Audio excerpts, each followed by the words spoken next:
Hi everyone, my name is Amber, welcome back to my channel. Today we're going to be talking about my most anticipated releases from October to December. So I normally try to do these every 3 months or so, but a couple of months ago I did a similar video, the same concept. There weren't very many October books, so I thought I would do October again, now that I found a few more that I would like to read. There still aren't too many though. I feel like the end of this year is quite quiet in terms of new releases, at least ones that I'm looking forward to. This might be because of the paper shortage and printing shortage, delivery shortage, all the shortages that we currently have, or it could just be because things are starting to wind down a little now that we get closer to Christmas and publishers are pushing previously published books, and then come January it's going to be like wham, all the new releases are going to come out, because that happens every single year. So I'm not sure what the reasoning is behind all of these slower release months, but I'm not going to complain. I have enough books to read that I already own, and I have a bunch of new releases that I could probably buy as well. So without further ado, let's get into the books. I'm going to start off with October. So first of all, we have Any Sign of Life. This is a book that I'm actually currently reading. I received an advanced reader's copy of it and I am quite enjoying it so far. It's a very good mystery, but it's not actually a mystery thriller book. So from what I can tell so far, it's some kind of post-apocalyptic book. At the beginning, the main character wakes up after becoming very, very ill, and she's been in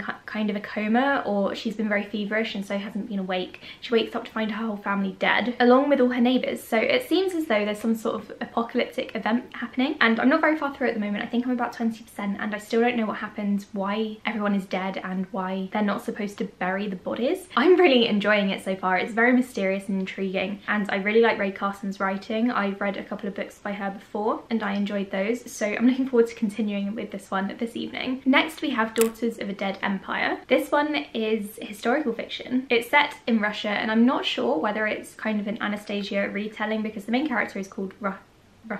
The main character is called Anna, and she is on the run and her entire family is killed, so I reckon she's meant to be Anastasia, and it's one of those kinds of books. And I don't normally love those because the whole like legend of Anastasia and everyone's fixation on it is just weird to me, but I really like this cover and I'm kind of in the mood for some historical fiction, so maybe I'll pick this one up if I'm in the correct mood for it. Then we have Everything Within and In Between, which is a YA contemporary. This is about a main character whose family are Mexican, but she grew up in America and she's feeling very kind of detached from her family. She's not been raised to speak Spanish. I'm not sure if she even can, and she doesn't have a very good relationship with her Mexican grandmother, so I think it's about her trying to deal with that, perhaps come to know a bit more about her heritage and kind of move away from the whole American dream kind of thing. And I think she also wants to know who her mother is, because I don't think her mother's been around for years. This one sounds very good. I'm not really in the mood for YA contemporary right now, but if I do become suddenly in the mood for it, I might check this one out. Femlandia is the next one I want to talk about. This is by the author of Vox and Q. I've read Vox, I haven't read Q yet as of recording this, but I might read it this weekend now that I'm talking about it. But this one is science fiction dystopia, I think, like her other books. It says here that it's an alternate near future where a woman and her daughter seek refuge in a woman-only colony, only to find that the safe haven they've been hoping for is the most dangerous place they could be. So I think it's probably going to tackle sexism, feminism, toxic feminism. I think it sounds quite good, and I do like this author's writing, so I'm hoping it's going to be a really good book. The X-Hex by Rachel Hawkins. This is another adult book by her, but under a pen name, and I'm not really sure why, but that doesn't matter. So this is about a girl or woman called Vivian who is a witch. She was heartbroken one day, and I think her boyfriend broke up with her, so she puts a hex on him, and I don't know where else it goes from there because I don't really read synopses of books, so I'm not really the right person to be telling you about these new releases, but I think it sounds really good and I wanted to put it on people's radars. I was going to read it in October, but I didn't manage to get my hands on it in time. I don't even know if it's being released here in the UK, but I hope so. Jade Fire Gold, which is a YA fantasy. I do have a review copy of this, but I haven't read it yet because I'm awful, but I'm looking forward to reading it hopefully sometime this year. This is about a girl who has no family and a boy who is an heir, but he is lost. I think he was stolen as a child or given away, or,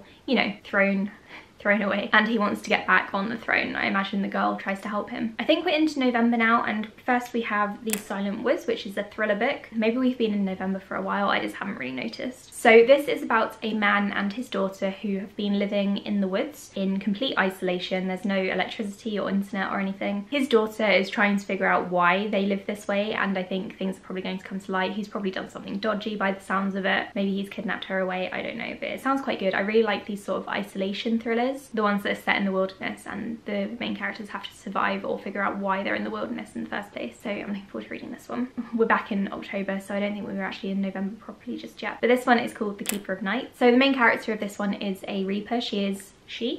she is half British and half Japanese. So she's been living in London, kind of reaping, and then her Japanese powers come to play and she has to flee back to Japan to try to control herself. At least that's what I'm getting from the synopsis. I think this is a really bad summary. I do apologise. Okay, now we're actually in November this time. We have Gilded by Marissa Meyer. This is a retelling of Rumpelstiltskin. I think it's the first in a series, and I really enjoy Marissa Meyer's sci-fi fantasy books, so I'm hoping this one's going to be good as well. I really hope the main character doesn't fall for Rumpelstiltskin though, because I keep thinking of the guy from Once Upon a Time, and if I'm imagining a teenager with that, then we have The Grim Rose Girls, which is said to be like Pretty Little Liars meets Once Upon a Time, so another retelling kind of thing, I imagine. It says here that there are 4 troubled friends, 1 murdered girl, and a dark fate that may leave them all doomed. So I think this is set in an elite boarding school or private school, at least. I love those kinds of books, so I'm really looking forward to reading this one. It's also the first in a series. 7 Dirty Secrets, which is a YA thriller. This is by the author of 5 Total Strangers, and apparently she also wrote a book called 6 Months Later, so I don't know if like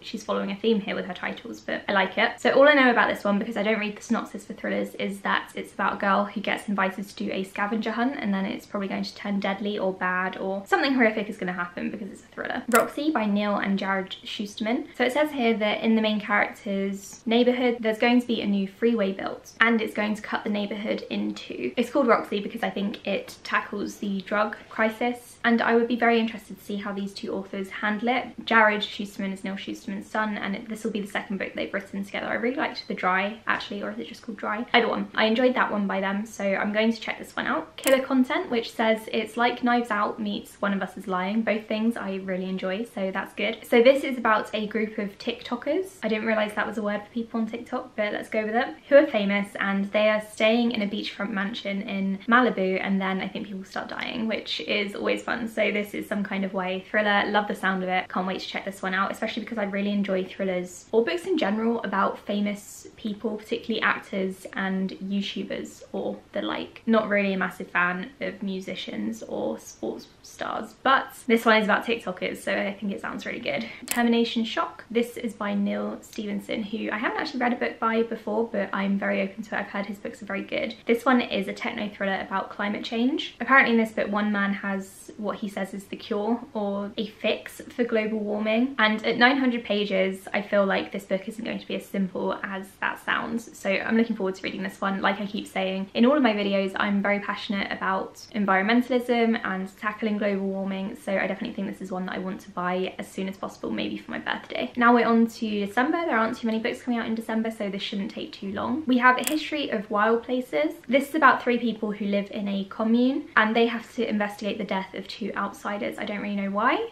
but I'm intrigued. This is kind of a mystery thriller, and I think it's probably going to lean more towards the mystery side of things, but that's okay. I love the sound of it. We have Hide, which I do have a review copy for, and I should be getting to it around the time that it's released. So this is about 7 friends and 1 killer. I think the group of them go on some kind of nature hike in the snow. For some reason, one of them ends up being pretty awful. I imagine they're all awful to one another, but the murderer is probably more awful than the rest. It sounds like there's a lot of drama. It sounds a little bit like The Hunting Party, which I really enjoy, so I'm looking forward to reading this one. We also have You'll Be the Death of Me by Karen M. McManus, which actually probably should have been in November. I've already read this one and I would recommend it. It's another YA thriller by the author of One of Us is Lying, and this one is about 3 teenagers who skip school one day due to various reasons, and they come across a dead body. So after that, everything obviously kicks off. I'm not going to go into too much detail because obviously I have read it. I don't want to spoil the plot, but I would recommend reading it. I have a full review coming of this one actually, so stay tuned for that. Please subscribe if you haven't already, if you're interested in the review at all. And then finally in December we have The Sorority Murder, which I also have a review copy of. This is about a murder at a sorority. So there's a party one evening and a woman goes missing and her body is discovered 2 weeks later. So I think one of the people on campus perhaps is really interested in this case, and he starts looking into it, and probably really annoying law enforcement and the investigators, because I can't imagine a young man would be very helpful. But I'm looking forward to reading it. I'm